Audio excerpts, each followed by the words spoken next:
Muy buenas tardes. Hoy día voy a presentar mi T2 acerca de la ley de la reforma magisterial. Esta ley se promulgó en el año 2012, fue aprobada por el Congreso de la República y acá nos va a hablar acerca de la carrera docente. Vamos a iniciar con el título primero. Voy a agrandar un ratito.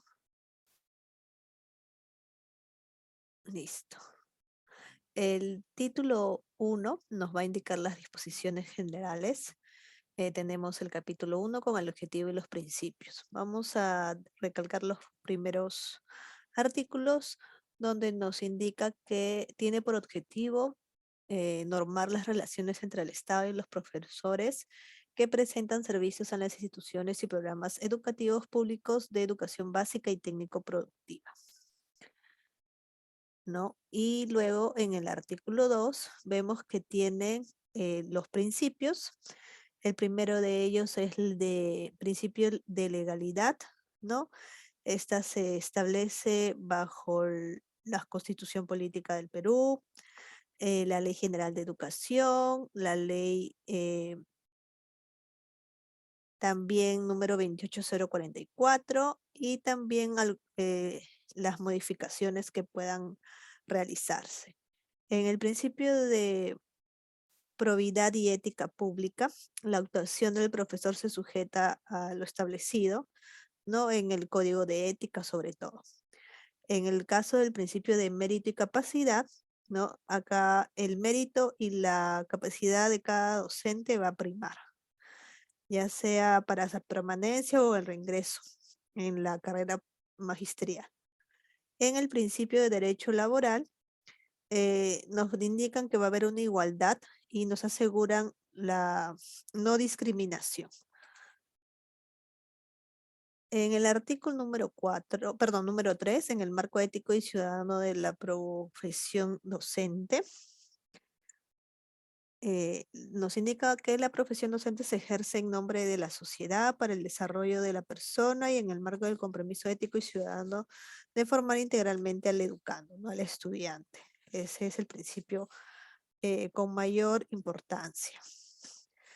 Luego vamos al capítulo 2, que nos va a comentar acerca del profesor y la carrera pública magisterial. En el artículo 4 nos habla acerca del docente, el profesor, quien es un profesional de la educación, ya sea con un título de profesor o con el ser licenciado en educación, ¿no? Dependiendo si sale de una institución o de una universidad acreditada. En el artículo 5 vamos a ver los objetivos. Por ejemplo, contribuir a garantizar la calidad de la institución educativa, promover el mejoramiento sostenido de la calidad profesional, valorar el mérito del desempeño, generar condiciones también para el acceso de las diversas escalas, propiciar mejores condiciones de trabajo, determinar criterios y procesos de evaluación y también fortalecer el programa y capacitación permanente. En el capítulo número 3 de formación al docente vamos a rescatar los artículos 6, 7 y 8.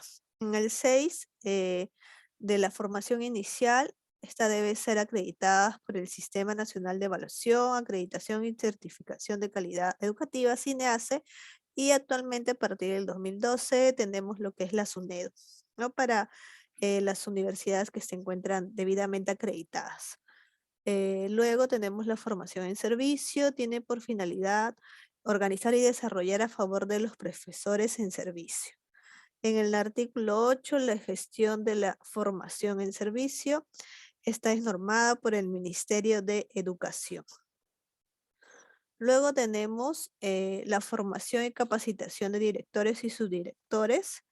Eh, Esta de acá, por ejemplo, eh, es llevada a cabo por el Ministerio de Educación, norma y organiza los programas nacional de formación y capacitación, y el artículo 10 en donde nos indican acerca de las becas para maestros y doctorados. También el Ministerio de Educación junto con los gobiernos regionales llevan a cabo este objetivo. Luego, pasando al título segundo de la carrera pública magisterial, tenemos los artículos 11 y 12. En el 11 vamos a ver la estructura de la carrera magisterial, ¿no? Esta de acá cuenta con 8 escalas magisteriales. La primera, cuya duración es de 2 años, la segunda escala también de 2 años, la tercera escala magisterial de 3, la cuarta de 3, la quinta de 3, sexta de 3 años, séptima escala magisterial de 4. Y la octava es hasta el momento del retiro de la carrera, es decir, de cese. Luego, en el artículo número 12, vamos a ver las áreas de desempeño, que son 4, ¿no? La gestión pedagógica, donde los profesores ejercen funciones de enseñanza en el aula, ¿no? Y también cargos jerárquicos como en orientación. Puede ser consejería estudiantil, asesoría, ¿no? También. En el área de gestión institucional, los profesores son los que se encuentran en ejercicio de cargos de director unidad de gestión educativa local, que es la UGEL. En formación docente son los profesores que realizan funciones de acompañamiento pedagógica, como los coordinadores, ¿no? Y de innovación e investigación son los profesores que realizan funciones de diseño, implementación y evaluación de proyectos de innovación pedagógica. Luego tenemos el capítulo 5 con el ingreso a la carrera magisterial, ¿no? En el artículo número 17. Esta de acá se da por concurso, ¿no? El ingreso a la carrera magisterial se realiza por concurso público y se formaliza mediante una resolución de nombramiento. Luego, el artículo número 18 nos indica acerca de los requisitos para poder postular a esta carrera. Esta debe poseer un título, ya sea de docente o licenciado en educación, otorgado por una institución educativa acreditada, ¿no? Gozar de buena salud física y mental, no haber sido considerado en algún delito doloso o también no tener delitos por terrorismo.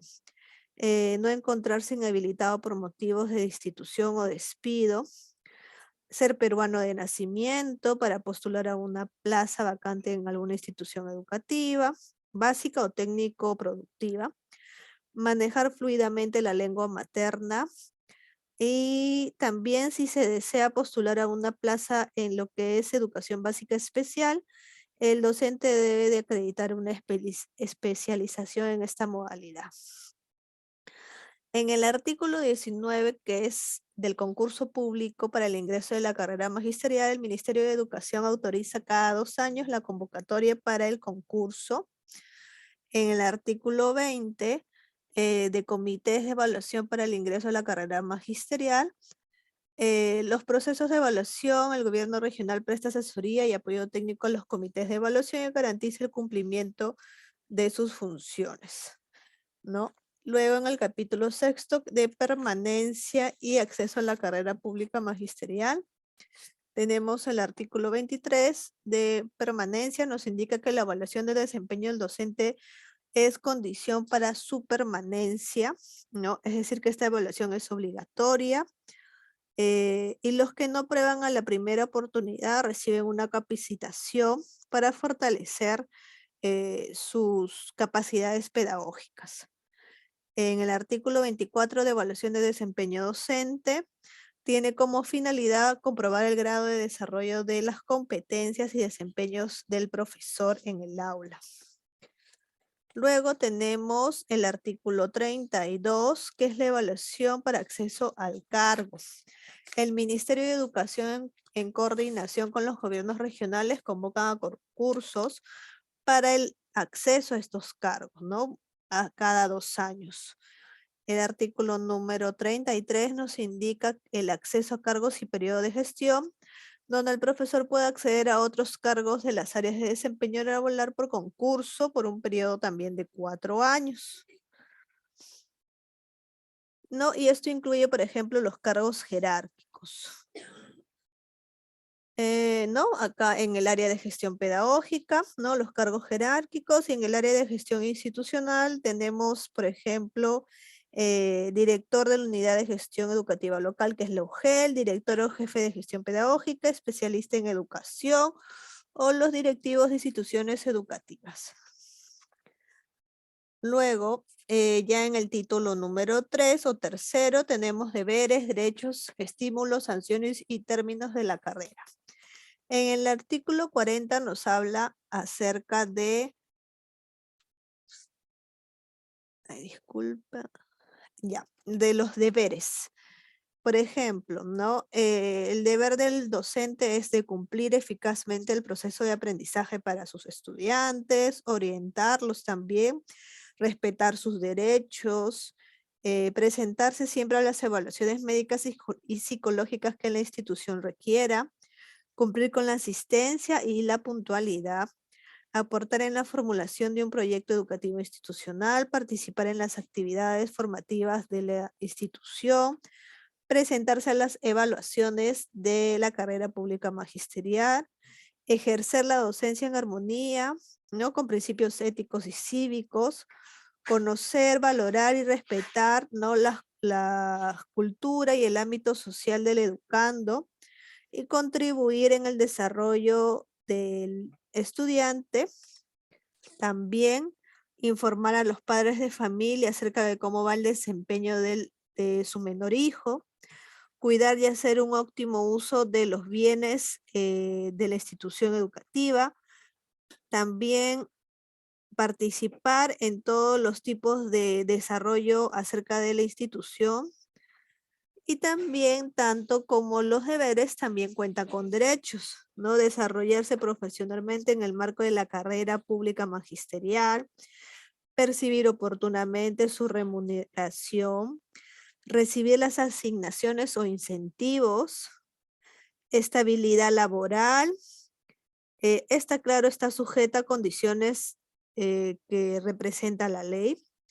Ser evaluados de manera transparente, autonomía profesional, beneficios, ¿no? Acerca, por ejemplo, de las capacitaciones o otros programas culturales, licencias, permisos, reasignaciones, permutas, vacaciones, también. Y entre otros, seguridad social, reconocimiento por el tiempo de servicio, reingresar al servicio si en alguna oportunidad se ha encontrado en algún problema tal vez o necesidad de tener un año sabático o un tiempo indeterminado, percibir subsidio por luto, percibir una compensación por tiempos de servicio, bueno, entre otros, ¿no?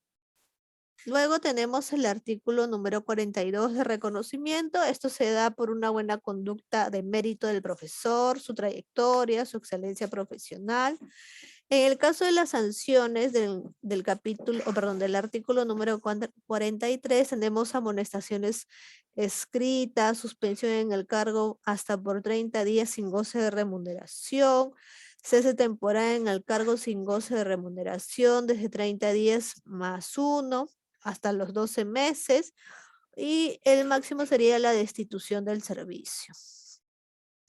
Luego, en el artículo 47 de suspensión, el profesor que incurre en una falta o infracción habiendo sido sancionado previamente en 2 ocasiones con una amonestación escrita es pasible de suspensión.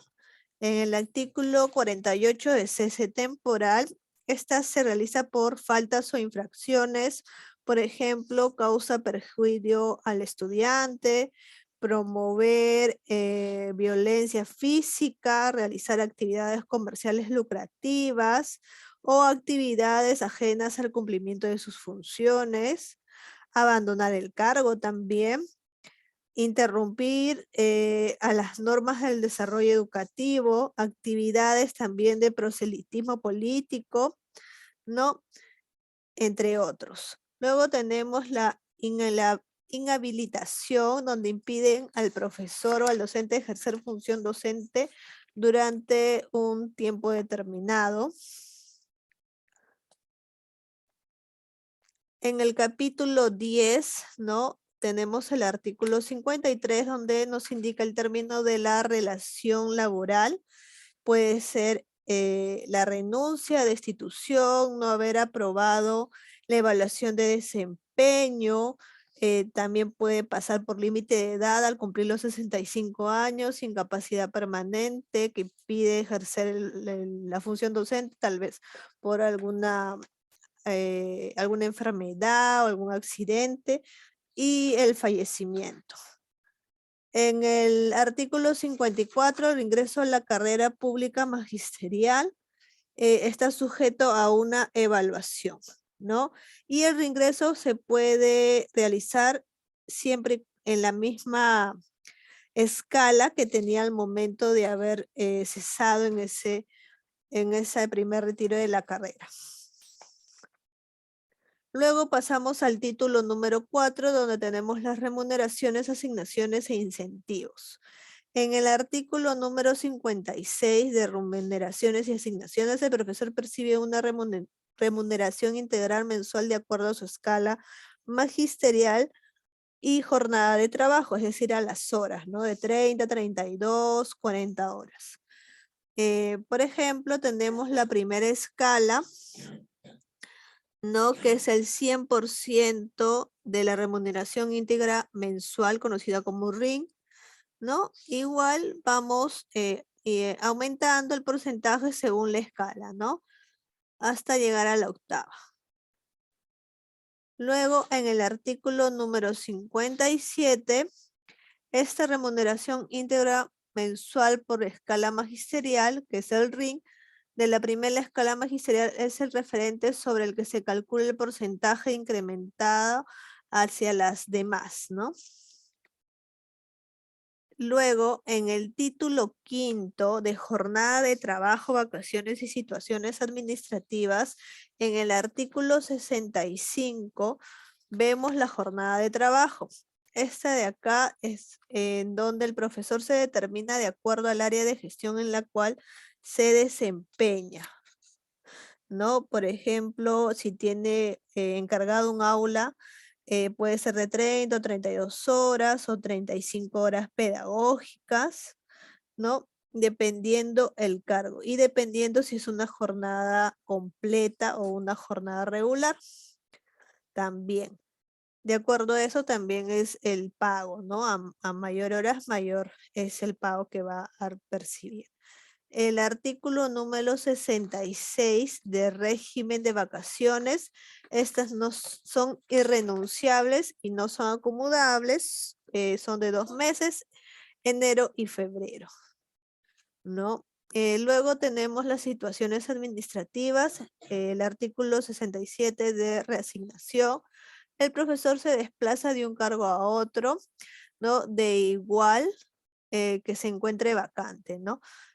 Por ejemplo, si es un profesor del área curricular de comunicación, va a otra institución pedagógica o institución educativa con ese mismo cargo.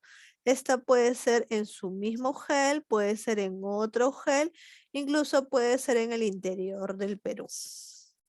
¿Ya? Siempre y cuando haya esa plaza, ¿no? De similar característica.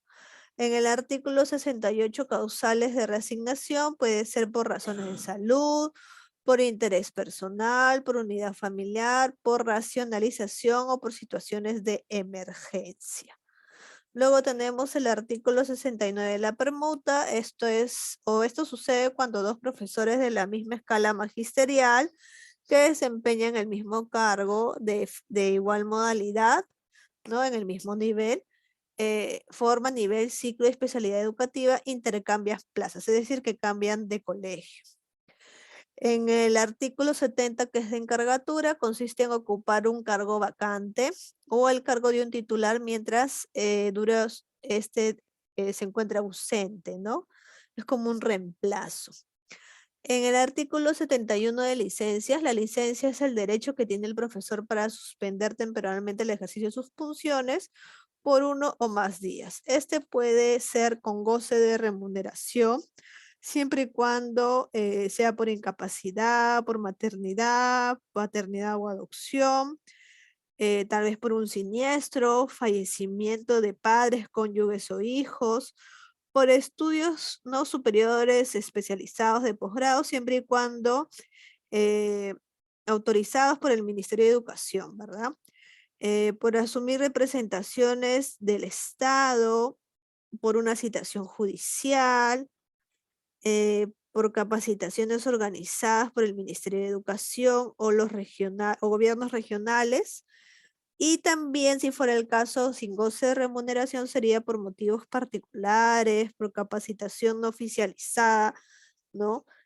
Por enfermedad grave, tal vez de un padre, un cónyuge, por desempeño de funciones públicas o cargos de confianza también.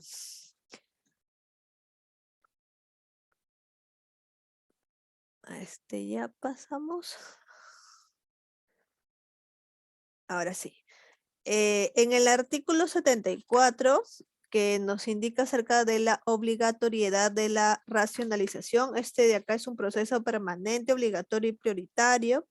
En el artículo 75 de responsabilidad del proceso de racionalización, está a cargo de las direcciones regionales de educación, unidad de gestión educativa local, que es la UGEL, y las instituciones educativas. Luego vamos al título sexto.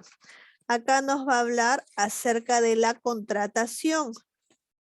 En el artículo 76 nos indica que para poder postular se requiere de ser un profesional con un título o ser licenciado en educación.